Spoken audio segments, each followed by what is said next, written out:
Oh, who have we got here tonight? Anyone here?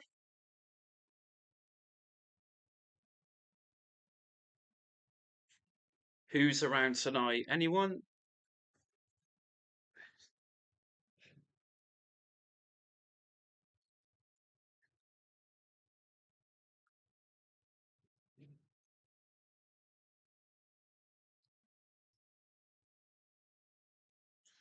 Yo, who's here? Please make yourself known.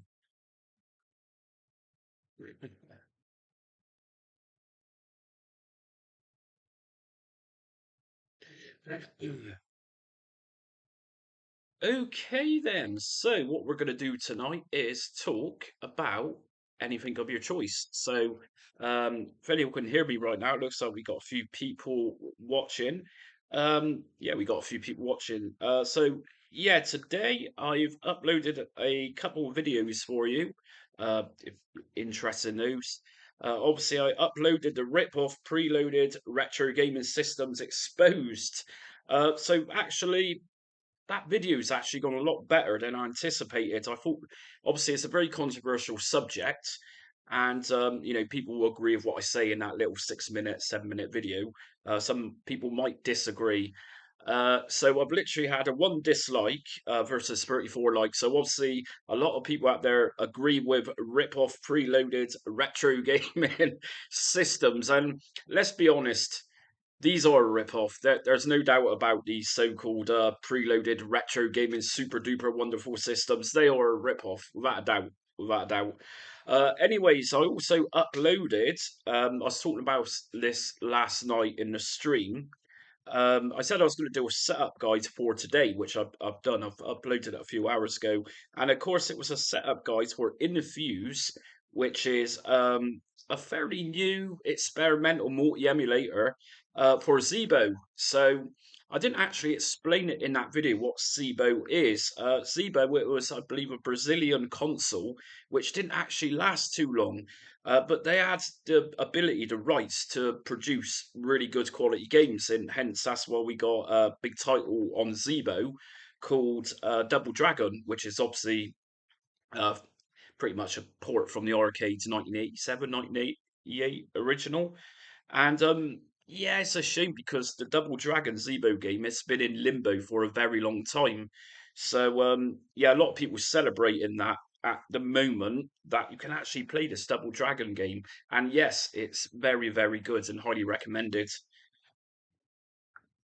So yeah.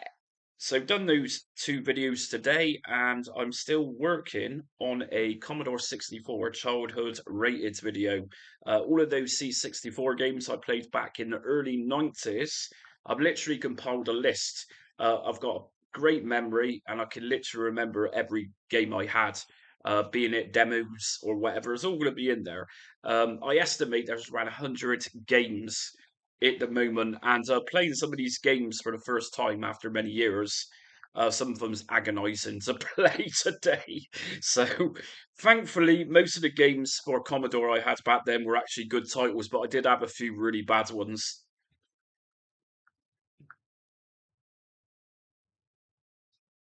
So, hello. Yeah, I seen you last night. You was in the stream, I think, and I'm really sorry, but I don't speak Arabic, so I can't pronounce your name. But hello, how are you doing? So, yeah, what are we looking at the moment? Got a few viewers on here. Say hello if you're there. Let's see who you are. Anyone? Okay, so for those of you who's here and you've not seen the Zebo video yet, I'm not sure if I mentioned in the Infuse emulator guide today. Um, the Infuse emulator for Zebo games actually supports Crash Bandicoot Nitro, which I'm going to say is actually a really poor game, but Double Dragon totally is awesome. So at the moment, the Zebo emulator, it supports three games: Double Dragon, Nitro Racing, Crash Bandicoot, obviously. And we've also got a family game pack or whatever. But yeah, it's all about Double Dragon and very good it is too. Okay. So anyone going to talk to me tonight? Anyone here?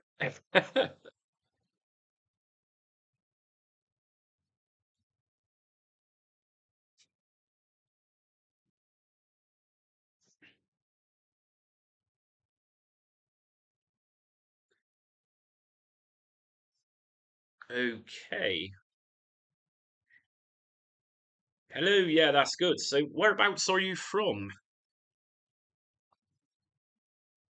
And what is your front end? Is there a specific emulator that you like? What I do?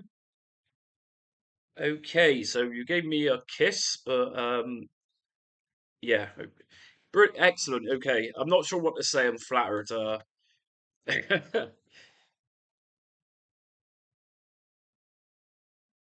Ariel Franco. Hello, Ariel. How are you? So yeah, got a new person here tonight in the stream. I'm not familiar with you, Ariel. Don't think you've been in a stream before. So yeah, I was just asking, what's everyone's front end? What's people watching? Obviously, I've got a lot of videos in. I think retrobat is quite likely um, one of the most watched I do on my channel. From you're from Saudi Arabia, and we got Bolivia, and hello Retro Marine. Good to see you again. I don't think there has actually been a live stream Retro Marine that I've not seen you in. Launchbox. So yeah, I always praise Launchbox, and I keep meaning to do another video actually explaining why I recommend Launchbox. Obviously, it's not everyone's cup of tea because, as you know, Launchbox costs money, and not everyone's happy to pay for emulation. I can argue that, but I'm not going to. So you moved to Emulation Station Desktop Edition. Totally recommend that one. I like Emulation Station Desktop Edition. Obviously, we had the old school, old-fashioned Emulation Station. Then all of a sudden, Desktop Edition appeared out of nowhere, really. And yeah, before Desktop Edition came along, Emulation Station was literally about notepad editing, uh, setting up paths through notepad documents, which was a bit annoying. Hello to schools playlist. How you doing?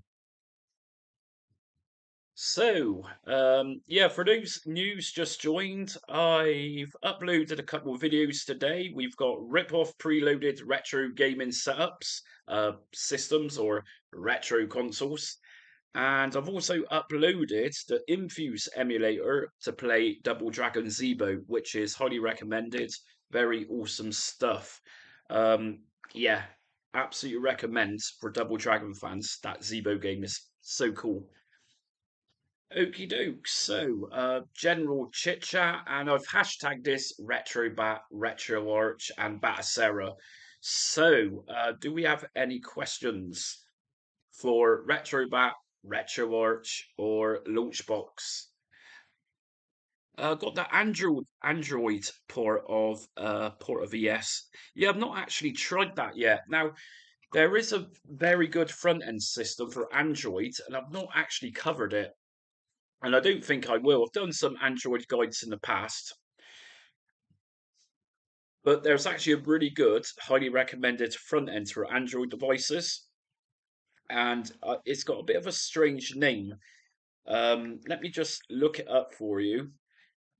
And yeah, it's got a very bizarre name, but apparently it's a very, very good Android front end system. Uh, just can't for the life of me find out what it's called. Android retro game front end. Let's try that. I think it begins with a F. Ah, there we go. I'm actually no, it's not Pegasus. Definitely not Pegasus. I've actually found it. I can't pronounce it, so what I'm going to do is just type it in. And this one just here, which I'm going to type in right now, possibly Japanese. I'm not sure, but this what I'm just typing in is apparently one of the best Android front ends you'll get. So, like I said, I've never tried it. I might try it one day, but yeah, for now, Android emulator setup guides isn't really something I'm really thinking about doing.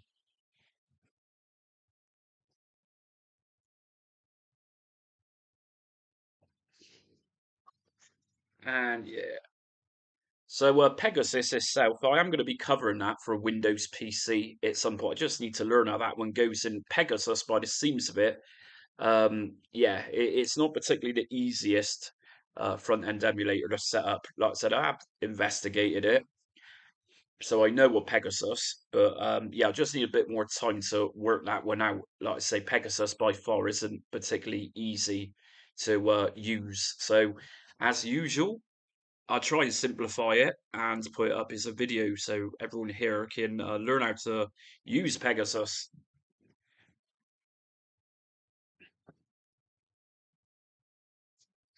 Okay. Y- Okay, like I say, the schools playlist, I've never actually used it before, but yeah, from research I do for new systems, that type of thing, uh, it's normally brought up, for Android, and yeah.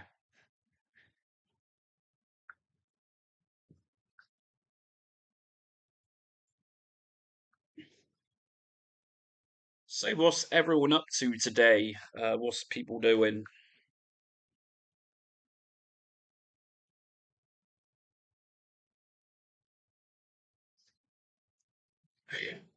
So, you know what? Whilst I think about it, I'm going to show you all a really good website that I use for modern games for old platforms. This is Indie Retro News. I don't mention this too much, but Indie Retro News is literally a website which tells you which games is coming up, which games are released.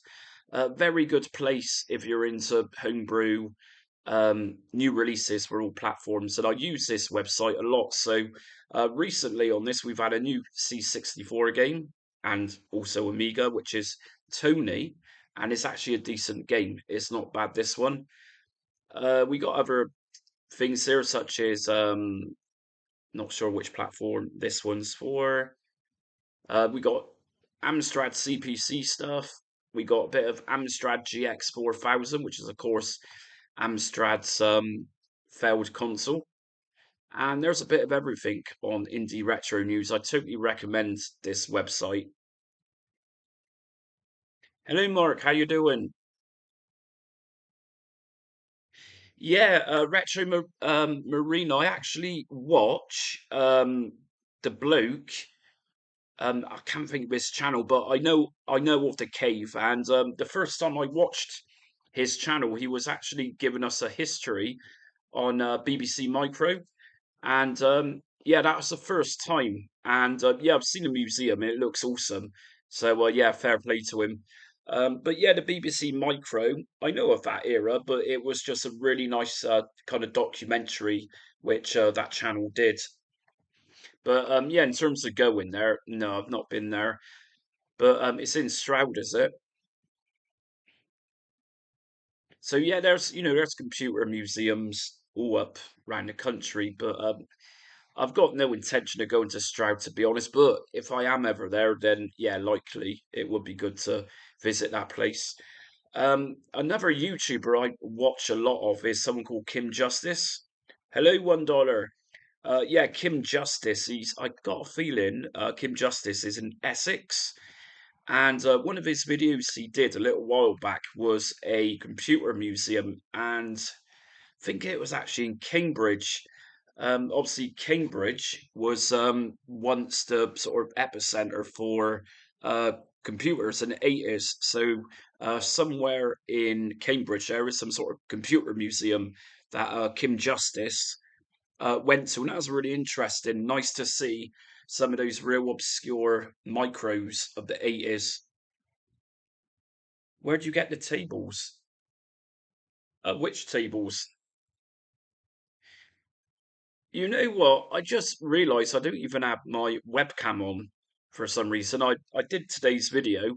Obviously, I do my setup guides about video camera on for whatever reason that is. I'm not sure. So Video capture.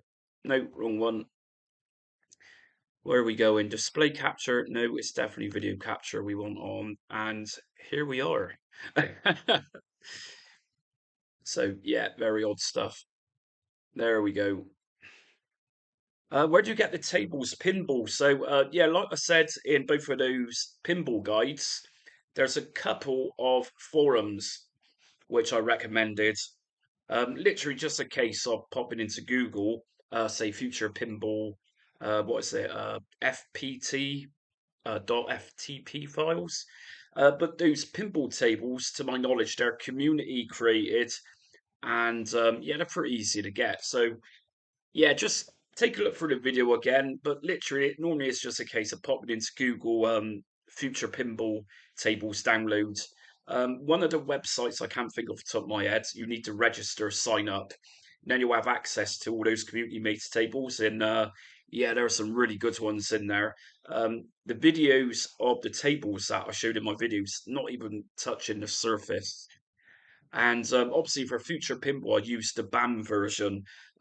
BAM, as you might know, what you heard me say in the video yesterday, is a little bit extra for future pinball, so you can play the more advanced kind of up to date things. Did you see your messages about future pinball? I got going. I don't think I did, to be honest. Maybe I did. Let's have a look. Uh, da, da, da, da. Uh, I don't recall getting any comments from you, but I got going. So I take it you got it running.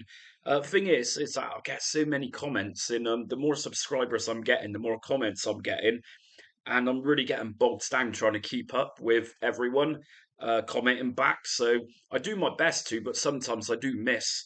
Example, earlier on today, I was going through unanswered comments and I seen from about 4 or 5 months back, someone's actually written me a really long comment. And yeah, so sometimes I don't actually get notifications for new comments. YouTube can be a little bit strange for doing that. So it's a little bit annoying.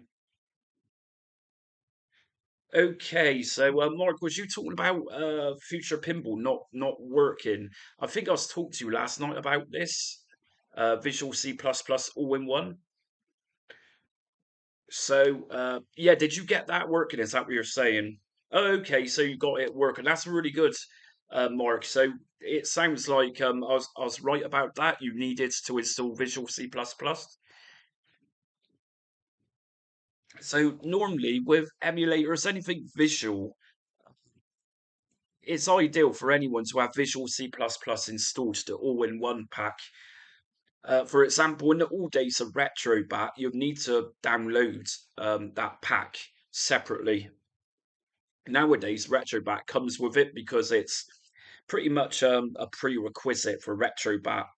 So yeah, most of the time when things don't run, think Visual C++ and you're well away. So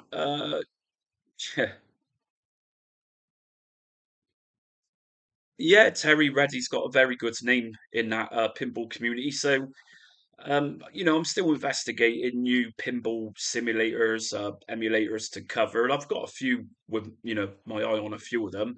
But I'm going to leave it maybe a week or two because I've obviously got people watching new videos, and I've only released two of those in the last week, so I'm going to give those a chance to mature. But for pinball fans out there, yeah, there's more pinball content coming because it kind of seems like it's got a bit of a niche audience, and there's room on my channel for it. Might be retro gaming, but let's face it, pinball is arcade retro gaming. Not the same as having a joystick, but yeah, I got some in my lunchbox. Launchbox, I think you meant. Is that right?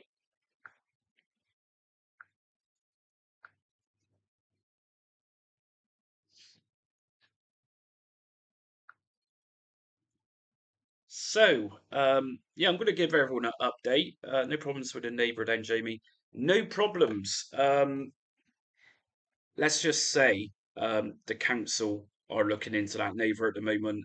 But when I say the neighbours around here, are pissed. The neighbours are pissed, big time. So you still hear the dog barking, but he's just one of those people. And yeah, I don't think it matters where you live in life. You're always going to have someone like that. But sadly for us, we got quite an extreme version. So's a neighbour. So yeah, we're not alone. Yeah, really nice area. Like I say, we live in really peaceful, quiet area. And then you get this, but hopefully they'll be dealt with by the council at some point. You might tell them to shut up and leave people alone. Get Nigel around. What's Nigel Farage going to do about noisy neighbours?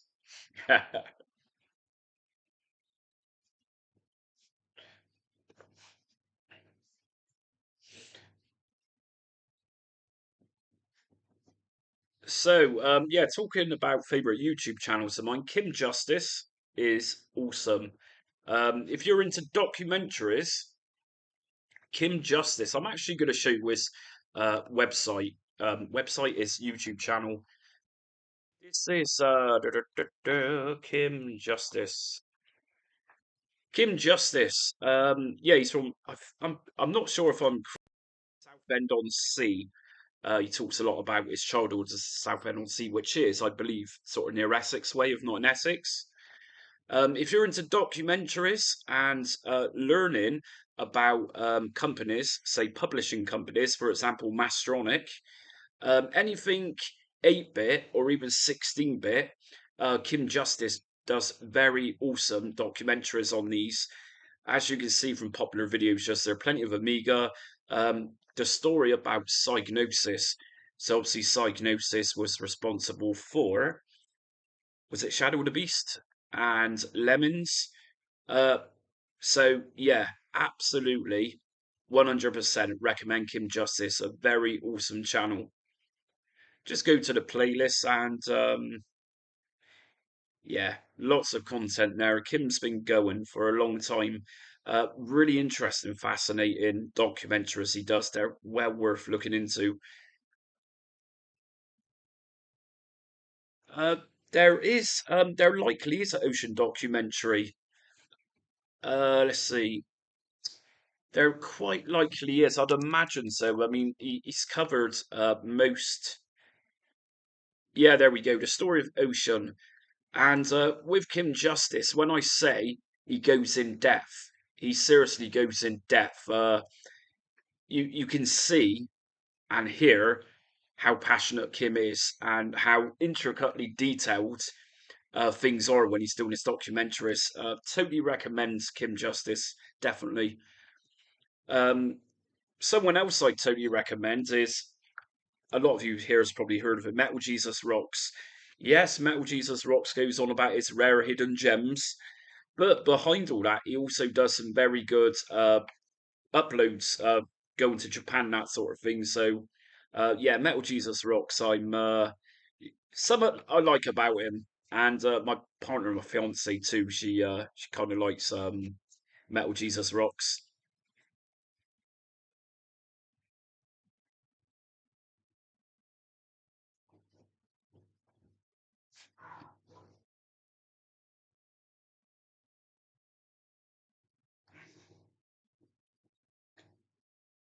Hello, Jamie. It's a bit odd saying hello, Jamie, being Jamie myself.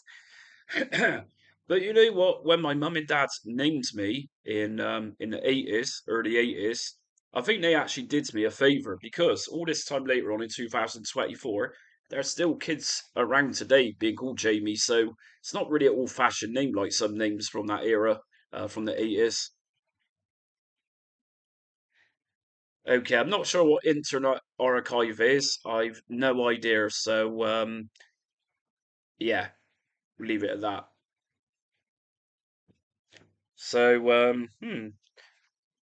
doppelganger.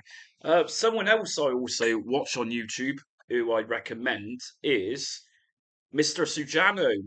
Who's heard of Mr. Sujano? Now, for anyone into emulation, Mr. Sujano, just here, I think Mr. Sujano is Canadian, and he's literally kind of like a news channel. So what he does is uploads pretty much every day, It tells you here about new emulator releases, new updates, and yeah, I watch Mr. Jano pretty much every day, just as a little bit of research from him. Just a very, excuse me, very interesting channel to watch if you're into emulation. He also talks a lot about Linux. Just JB is a good channel. I hope it is. I hope so.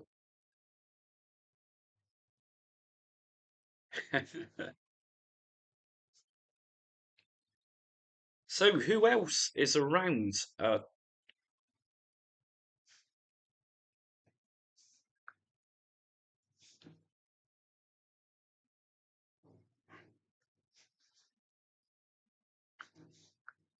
So you know what? Who else are we watching on YouTube nowadays? Any recommendations, anyone?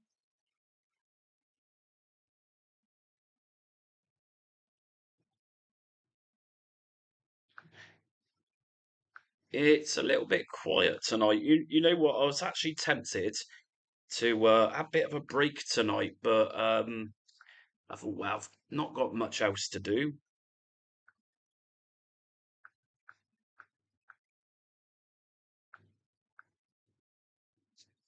Well, I try my best, Mark. I don't know if you was around just a minute ago when I was saying I get loads of comments uh, on my videos, and I find it very hard sometimes to get back to everyone because, like I was saying, the more subs I get, the more comments I'm getting, including people who aren't subscribed, always comments, and they're building up and they're building up. So I do try my best to get back to people.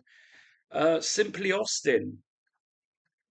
Yeah, I recall the name Simply Austin. Yeah, I've seen it was emulation channel, I suppose similar to what I do, but yeah, come to think of it, I don't know what Simply Austin is doing, but yeah, I have seen them in the past. Uh, yeah, no idea, no idea. Which logo is that? On my wallpaper just there, you mean? Well, you know what, Jamie? I'm always asking for donations. My PayPal is open to accept any form of donation. So if you really want to say thank you, um, go ahead and donate. But just make sure it's to PayPal if you could. If anyone wants to donate, I always say this: PayPal, please. It will be much appreciated. Uh, so yeah, Batocera. It's more. I'm planning on releasing more Bataceras at some point. Um, so yeah, bear with me on Batocera. And to be fair, Batocera isn't really my largest playlist. I do need to expand on that without a doubt. But what I have done about Batocera is pretty much all of the systems that are likely wanted or needed. So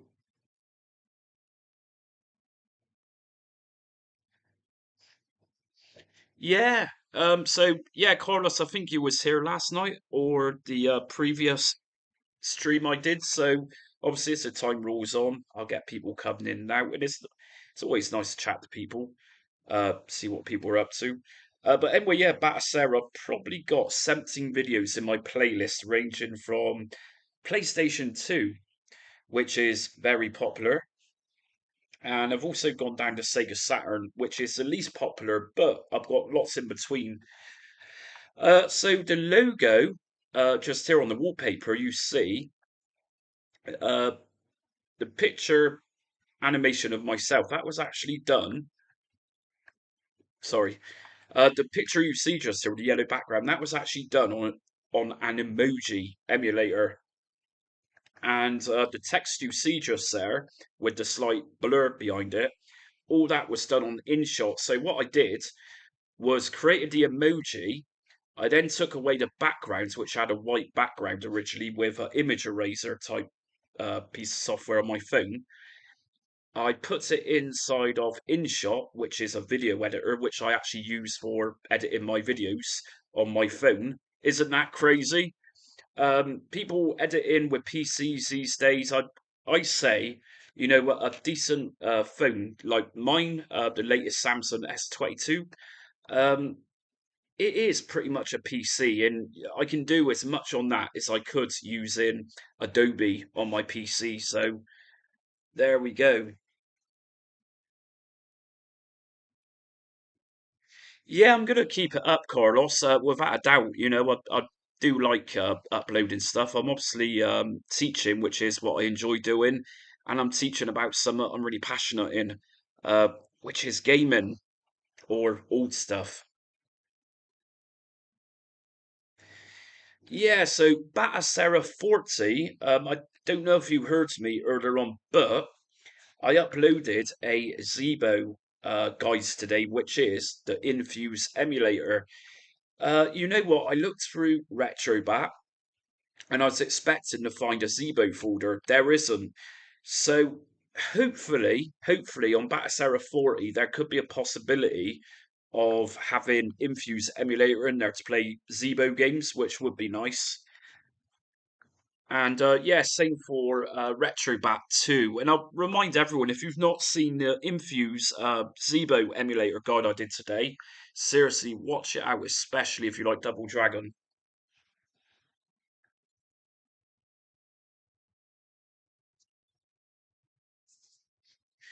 And as for Teknoparrot, I'm not sure if that's going to be possible.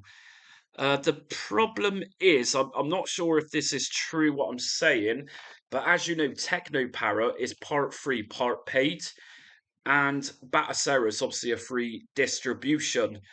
Teknoparrot is also, I'm not sure if Teknoparrot's available on Linux off the top of my head, but Batocera is obviously Linux. So if Teknoparrot isn't been developed for Linux, then obviously there's no point in putting it onto Batocera.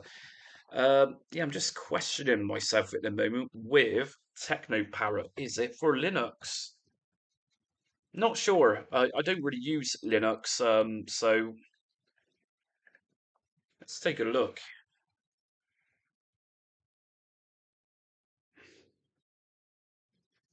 Teknoparrot. Okay.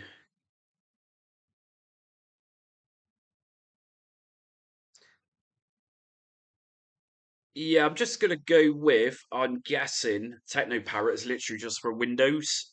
Um, so yeah, for people who ask about Teknoparrot being for Batocera, they want it on Bataceras.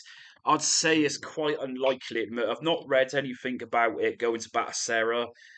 So that's obviously one advantage Retrobat has got over Batocera. To me, they're both the same, but Retrobat obviously supports Batocera. So yeah. If you're not aware, Jamie, there is a Batocera 40 out right now. It's actually a beta. I should be keeping my eye out for progress on the new stable Batocera 40. So I got a feeling there is some sort of beta out right now. But if you're looking to use beta, and it is out, I'm pretty sure it is, just remember to back up all your important files. Otherwise, beta can sometimes delete things, so just go careful there. Um, yes, Mark, uh, Technoparrot, it's on Retrobat. I did a setup guide, and it's in my Retrobat playlist. Now, the thing is with Technoparrot is that front ends like retrobat, by and large, the principle putting your games in the folders are fairly easy, but there's two particular systems, or a few actually, which are a little bit more complex, a bit more complicated, a bit more fiddly. One of those, sadly, is Technoparrot. Now again, Mark, I've bear with what I'm gonna do. Can I get to my playlist from here? Okay, if I just type in Retrobat, this is all of my Retrobat videos. So you just mentioned Singe. Now here, I've got several pages of Retrobat content. So right at the bottom just here, we got Technoparrot for Retrobat. Singe I covered twice or three times as well as Daphne. Here we go. American Laser Games Singe 2 Emulator Setup Guide. Um, this is why I encourage people in my videos to please check out my playlists. Uh, every retro back guide I do, I'm pretty sure I say in there, watch my playlist. You wouldn't believe how many times a day people will ask if I've done this and I've done that. Please look at my playlist. I've done it to death. To the point where I don't really do much retro bat anymore because I've literally done so much of it. Uh, all of this here, you can see this is all retro bat stuff. We got MS DOS, using library folder and retrobat Atari 800, Game & Watch, Mugen, literally you name it, I've pretty much done it for retrobat. Um, Now, actually, to say I've done them all for retrobat is a lie. I've still got around 40 or 50 systems for retrobat to do. I made a promise a long time ago. I'm going to cover every system for retrobat, and I will get there.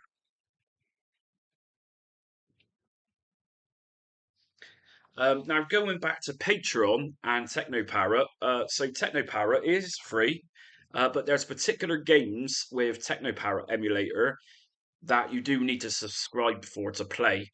Um, it's debatable whether or not you should be paying to use someone else's work, what they've done, but that's life. And personally, I'm with the opinion most emulators you should have to pay for it. At the end of the day, people's put a lot of hard work in patience and time into these emulators. So if they want to charge, as far as I'm concerned, why not?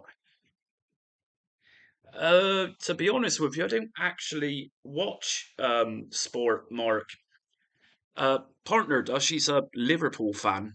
I suppose Euros, Germany versus Scotland, perhaps that is football. Like I said, I don't really follow sports, so Mike, so visual pinball guide. I uploaded one the other day. Bear with me. So we got two visual pinball guides here. We got visual pinball setup guide, which I uploaded about a week ago. It's a standalone, and I also uploaded it about a year ago for Retrobat. Um, so yeah, it's already done, and I'll say later on actually, Mike, that I've got plenty more pinball setup guides to do. I won't say which ones, but it's what I do. I research a lot and I look for new content to create. So there's plenty more to go for pinball fans out there. Without a doubt, there's lots to do with that.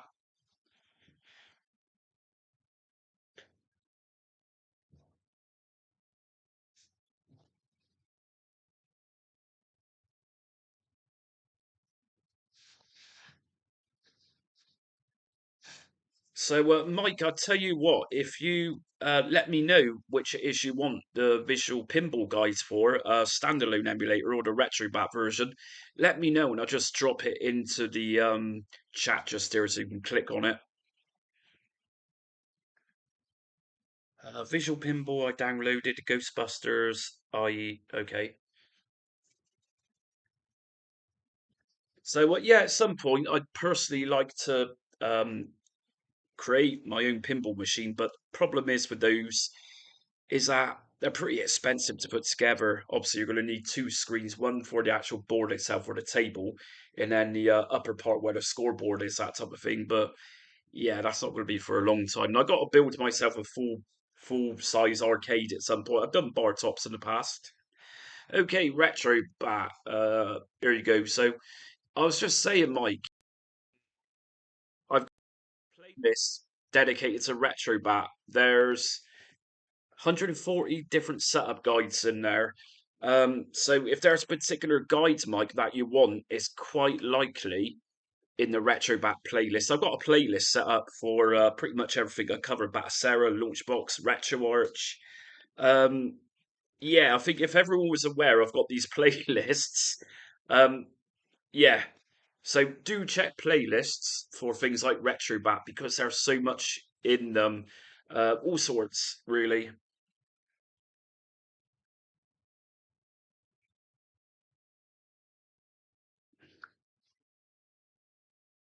So it looks like some people was pretty happy with my comments on these very expensive retro gaming systems, which I did a video on earlier on. So I was thinking to myself, should I really do this? Because it's obviously controversial, uh, exposing preloaded systems. So obviously really expensive ones. One of the examples I found, which is in the video, I thought, yeah, this is ridiculous. I got to say something. Let's expose someone for overcharging people. It doesn't know any better.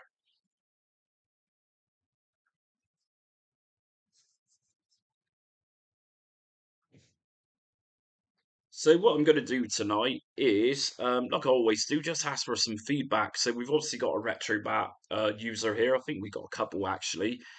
Um, yeah, just some feedback. What do we want? I've been asking this for the last couple of streams. I'm not really getting anywhere with it. Normally, when I started doing these streams a bit more regularly a couple of weeks ago, people was giving me ideas. But the problem is at this point is that I've covered most things what they're asking for.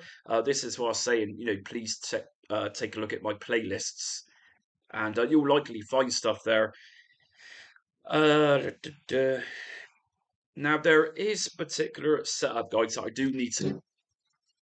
Whoops. That's just me dropping something. There is particular setup guides that I do need to update again, such as some launchbox ones, which I uploaded well over a year ago. So yeah, you know what? Retro Marine, it's all about having an opinion. There's a particular YouTuber I watch, and some of the stuff she says about today's society, you got to admire some people of this day and age who actually have balls in saying stuff because, as you know, people are shut down over particular things. The Auric one, I actually did a documentary on the Tangerine Auric one, so I learned at the time a lot about the background of Tangerine. Obviously, it went to France in the end, and I'm pretty sure that's where the Atmos came from. Yo, Inferno, I've not seen you for a while. So yeah, Auric one. Obviously, it was trying to compete with the ZX Spectrum at the time. Uh, yeah, but it didn't do too well. And what happens with Tangerine is that the factory burnt down, and obviously this was in England at the time, at the beginnings of Tangerine. They also, before the Auric, Tangerine actually designed this kit computer. I can't think off the top of my head what it was called, but if you're interested in Tangerine computers, yeah, I did do a documentary. I don't think the sound quality was too great in it, but got it just here. Released in 1983 by Tangerine Computer Systems, the Auric 1 was shipped. So, yeah, check this one out. And if you're not sure too much about what happens to uh, computers, check out that documentary. Like I said, I think it's a fairly old video uploaded. So at the time, I didn't really have much experience with editing like I've got today. But the idea was there. And yeah, it's quite interesting. What I was going to do at that point is then expand to work through the progression of micros in Britain. So the next one I was going to do was likely going to be the Sinclair ZX80. Then obviously going into the ZX81. So with something I'm going to do eventually, I think. I'm interested in British computer history. It's nice and geeky, and that's what I am. I'm geeky, so I like learning about these things. And yeah, I've always looked at. Yeah, I think there was a 16 kilobyte model as well. So what happens was originally, I think the Auric one released, or supposedly was meant to be released around 1982, 1983, I think it was. What happened is the manufacturer, the burning, the building burned down, and a lot of people ordered an Auric one at the time. They had to wait a long time because the parts were burnt. So yeah, yeah, I actually had a Sinclair QL, so there's some interesting homebrew for the QL nowadays. I've actually owned one, and obviously we had the wafer drives to go in, which was pretty interesting. Obviously, it didn't take off. Okay, so BBC Micro again, Mike. Like I say, just take a look at my playlists, and I actually did the micro. a little while back. Here we go. Now, I'm not old enough to really appreciate the micro, but when I was at school, we did have a BBC Micro Model B, and I always remember playing an education game because that's what these were. They were educational computers, I suppose. That's what they were designed for. Geordie Racer. It was a BBC, suppose, edutainment type package. Obviously, it was based in Newcastle, and we had the game or program on the BBC to go with it. In That's really joyful stuff back then. Talking about BBC Micro, there is still games coming out on that. If you're new and you didn't hear what I was saying earlier on, there's actually a really good website I sometimes go to, Indie Retro News. Just here you can find out latest releases coming out on all platforms, and they do upload news on BBC Micro stuff. I don't think there's a section for it here, but they've actually got Auric, which is interesting. But if you just go to the search bar, BBC Micro, you'll get all sorts of bits and pieces come up. So I don't think the BBC Micro scene is as active as the Commodore or the Spectrum scene, but there is stuff coming out for it if you're into that.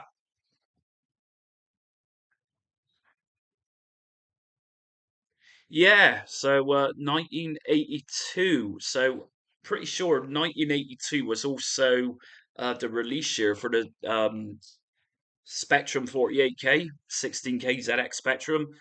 Uh, and if memory serves me correctly, I think the Auric was slightly more expensive. I think for a start, I think the Auric one had a more advanced sound chip in it. Obviously, the Spectrum 48Ks or 16Ks. Obviously, Clive Sinclair insisted on cheaper stuff. So with Auric, they were kind of trying to go down that same path to cut costs down to make it more cheaper. But their stuff, I'm pretty sure it was a sound chip. It was better. Okay, yeah. So the Auric Atmos, and like I said, I uploaded that documentary. It's about a 15-minute documentary. I uploaded that or done that about a year ago. It's just not really looked at it since, to be honest. But what I do know is they went on to do the Auric, not the Atmos Tele something, Telestrat, I think it was called, and that was a French thing. So all this time later, the fan base for Auric appears to be in France. So anything new coming out, homebrew stuff or Auric computers is mainly French. That's what I've seen of it when I was researching for that little documentary I did.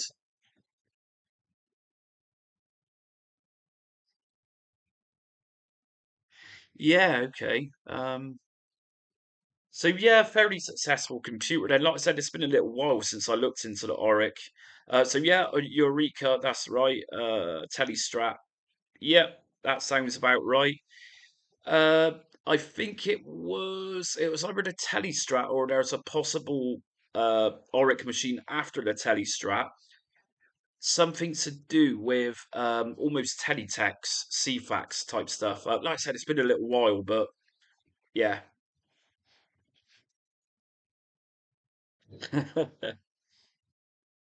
So yeah, I think it was in Russia, Soviet Russia. I think there was a lot of clones of British computers, Russian, Soviet. I'm going to just say Soviet clones. Lots of that going around in the 80s, copying British ideas.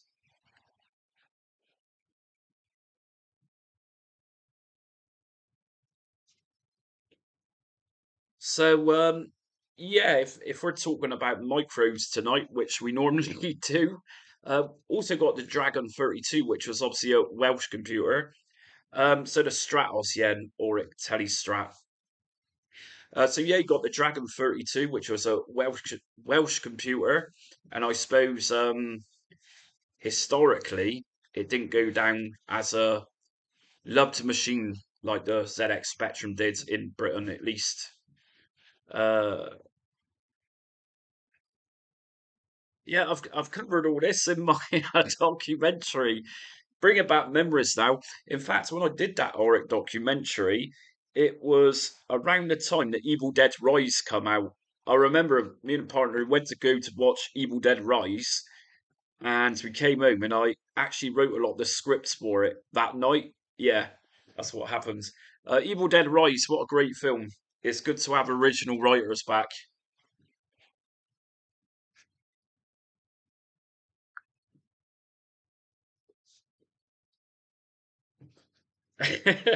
Mark, initially in Swansea, Wales, yeah. So yeah, I'm pretty sure there was a couple of versions of the Dragon 32. Also had the 64, something else I've covered on my channel in the past a long time ago. Uh, did an emulator. Yeah, Dragon 32 and Dragon 64. So personally, not my cup of tea. I didn't particularly like the look of the dragon. I had one once, and I was actually really underwhelmed how flimsy the plastic case was for it. Of course, there's all plastic cases, but that particular case just didn't do it for me. It's a sticker on there, the logo, it just put me off. It just looks far too cheap. And it turns out the Dragon computers couldn't actually switch to lowercase. So just like a lot of people in the 80s in Britain, they were trying to get their computers as educational things like BBC did with their Model B, Acorn computers rather. So yeah, the problem is Dragon had is that they couldn't get educators to take it in because you couldn't do lowercase apparently, just literally capitals, which was obviously no good for kids who wanted to type up letters or whatever, just in capitals.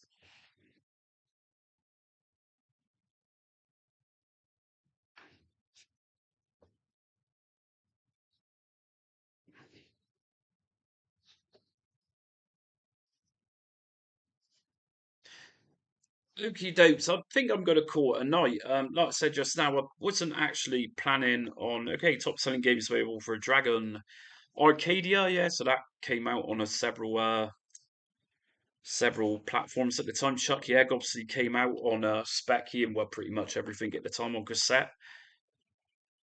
Uh, yeah, like I say, Mark, I did do a setup guide a very long time for Dragon buried in my archives. But I did do it, and the emulator for it was X-Roar. Yeah, here it is. So yeah, so in the early days of the channel, I sort of because I'm such a micro fan. That's the first thing I started doing on my channel. Um, the other one I did, which is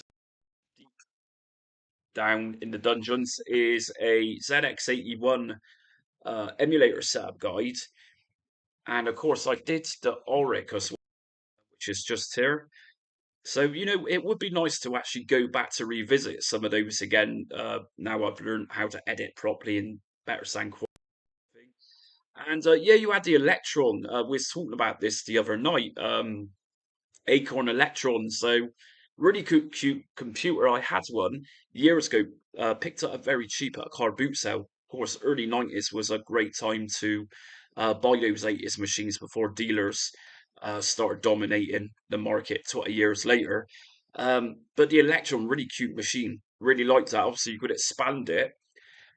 Also, like the official tape deck with the Electron as well. It had this really nice red transparent uh, part where you can see the tape inside. It was really nice. Got a picture of me somewhere around 93, 1994 with one of them. And something I miss actually about old style games is actually having stuff to read. Of course, we've not had manuals for years, but my partner, she's not familiar or she wasn't familiar with the 80s computers or really the 80s consoles. And I tell her from time to time, the Commodore Amiga games, for example, some of them, especially flight simulators, literally have manuals inside and even books in some cases. And it's just a shame all that type of thing is gone. Okay.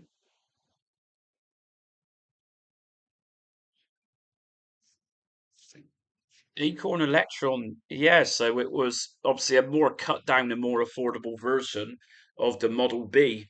Uh, BBC Micro Model B was very successful in its time, and of course, it was very expensive too. So yeah, from what I read, what I know of it, the Acorn Electron is pretty much a Model B. It's just smaller size, and I don't think the hardware inside is the exact as the Model B had. And obviously, after the Electron came out, I'm pretty sure their next system was the Archimedes, which sadly kind of failed. I think they released it a little bit too late, and at that point, Atari ST already had the audience as well as the Amiga. But yeah, for the Archimedes, I did a setup guide for retrobat, and some of the games were really on par with the Amiga or Atari ST. Perfectly good machine. Anyways, I think I'm going to call it a night now. Yeah, I was a bit reluctant to come on tonight, but here I am, and what I'm going to do is call it a night, and I shall see you again. Stay retro.